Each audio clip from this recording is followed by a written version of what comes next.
Nico, hoy en la tarde Sí. estaba entrando yo a un edificio de oficinas, había un señor de la custodia, Sí. que se ve que me reconoció, mirará el programa, Ujú. me dijo, le quiero hacer una pregunta.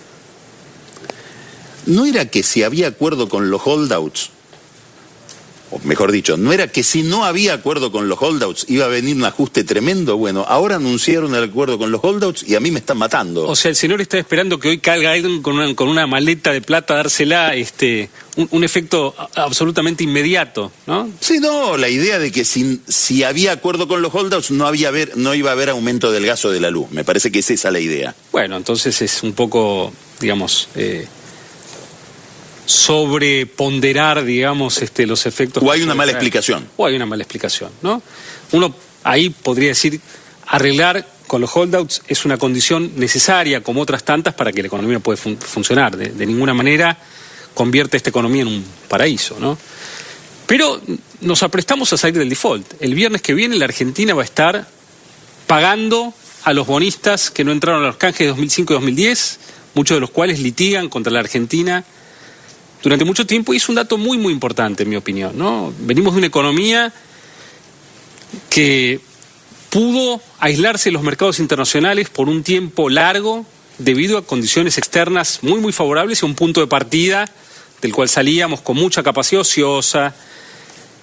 Pero no hay países que puedan, digamos, hay muy pocos países de ingreso medio alto como Argentina que hayan entrado en default en los últimos 20 años.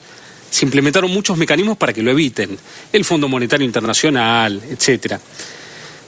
Los dos países de ingresos medios altos que entraron en default de los años 2000 para acá fueron solamente Argentina y Grecia. Y hay un solo país que estuvo 14 años en default de esos dos, que es la Argentina. Grecia entró y salió. La historia de la Argentina en default fue la historia de una crónica de una decadencia anunciada, donde si avanzábamos un poquito más en el tiempo ya íbamos a ver un deterioro macroeconómico muy, muy grande, ¿no? Y es muy curioso, ¿no? Porque el default condenó a la Argentina a un aislamiento financiero muy, muy pronunciado. Durante todo el default, en promedio, los bonos del gobierno nacional rindieron 12%, los bonos en dólares.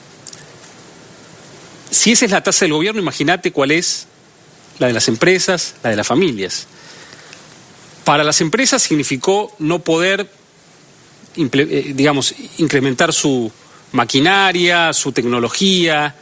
Y cuando uno no tiene mejor maquinaria, mejor tecnología, no puede pagar mejores sueldos porque la productividad no sube. En definitiva, es una sociedad más pobre, con peores salarios. Para las familias, en una sociedad sin crédito, fue no poder acceder a la vivienda. Paradójicamente, una familia podría estar diciendo patrio buitres desde una casa alquilada o desde una casa con la electricidad cortada, rodeada de calles de tierra sin asfalto, la falta de infraestructura, ¿no?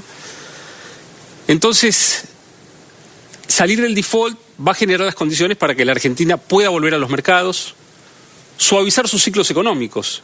Este año la Argentina, en ausencia de este acuerdo, tendría que estar haciendo un ajuste fiscal importante. Y puede suavizarlo justamente porque puede ir al mercado a tomar dinero, no solo para pagar los holdouts, sino para incrementar las reservas.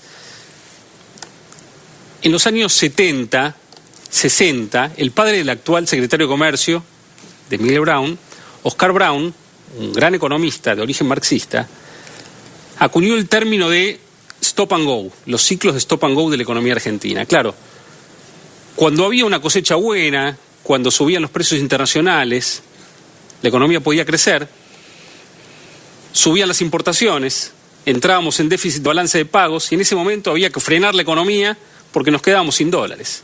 Después se inventaron los mercados internacionales y los países que salieron del subdesarrollo no tuvieron más esos ciclos de arranque y freno. Poder suavizar los ciclos permite tener economías mucho más estables. El gobierno hizo una colocación, ¿necesita cuánto? ¿15.000 millones de dólares para pagar a los holdouts? Los holdouts que ya aceptaron el acuerdo son unos 9.000 millones de dólares, representan unos 9.000 millones de dólares de emisión, sí, sobre 11.800 el día que entren todos. 11.800 es la... Ahora le ofrecieron 67.000 millones de dólares al gobierno. El gobierno... ¿Eso qué significa? Bueno, en estas licitaciones, el gobierno busca 15.000, sí, porque va a pagarle a los holdouts más los 3.000 millones de dólares que adeuda a los bonistas que no les puede generar los fondos de los últimos 2 años. Son 12.000. Cuando una licitación empieza a lucir exitosa, quienes quieren conseguir bonos empiezan a duplicar, triplicar, cuadruplicar el pedido para que les terminen dando lo que habían pedido. Entonces, como hay muchos bancos, fondos que apoyaron este proceso desde hace mucho tiempo y a los que se le va a dar probablemente todo lo que piden, de esos 15.000, tal vez 5, 6.000, 7.000 ya están alocados, quedan unos 7.000, 8.000 para alocar, y entonces esa parte de la demanda dice, bueno, yo quiero, en vez de, el que quiere 1 millón pide 5. ¿Pero eso significa algo respecto de la percepción que tiene hoy el mercado financiero sobre el curso que va a seguir la economía argentina en los próximos meses?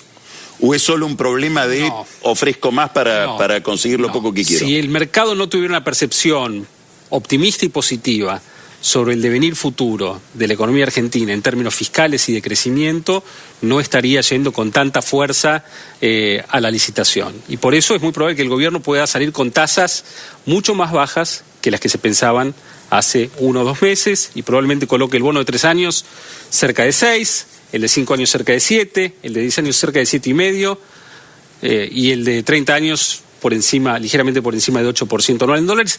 Tasas muy, muy buenas, viniendo de donde venimos. Entonces, yo creo que el gobierno se anota un poroto y abre las puertas para que ahora empiece a salir el sector privado y eso empiece a generar ya impacto directo también sobre la inversión y sobre el empleo. Muy bien, seguimos enseguida con Pancho Olivera y un invitado, Guido Nejamquis, el mayor experto tal vez argentino en Brasil. Llegó hoy desde Río de Janeiro, vamos a hablar de lo que está pasando en Brasil y qué repercusión tiene sobre la Argentina. Ya volvemos.